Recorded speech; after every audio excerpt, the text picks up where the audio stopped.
dadka sideed u dhumisaa waxyaabaha naftu jeceshahay iyo shubahaadka maala yacni iyo waqti dhamays haweenka gaar ahaan sideed u dhumisaa isqurxin iyo dhar qaawan oo la qaato amarkii alla oo laga tago iyo xumaanta oo lagu kaco ka waran culimada qaabkeed u dhumidaa jeclaanshaha caanimada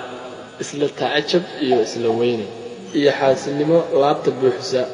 balcaamada iyagana iiga waran sideed u dhumisaa xan iyo isku diritaan iyo hadallada jiran ee qiimaha lahayn ganacsatada ka waran ayaga qaabkeed u dhumisaa ribada iyo diidida sidaqooyinka iyo bil bixinta oo lagu xadgudbo qaabkeed u baadiyeysaa ood u dhumisaa dhalinyaradana shukaansi iyo jacayl beer dilaacsho iyo qaaraami iyo fududaysiga axkaamta iyo samaynta xaaraanta ka waran sideed u aragtaa Israa'iil ama Yahuuda war iska dhaaf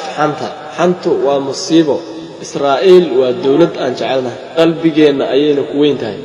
culimada ducaada ah ee diinta dadka ugu yeera sideed u aragtaa iyagana way cadaabeen way idaaliyeen wixii aan dhisay duminayaan markii aan heesana quraanka ayay akhrinayaan markii aan imaadana ilaahay ayay iga magan galayaan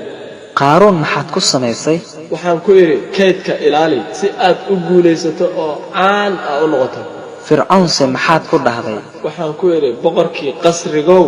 dheh anigu melihi miyaa masar markaas waad guulaysanaysaa maxaad ku tiri qofka qamrada cabaya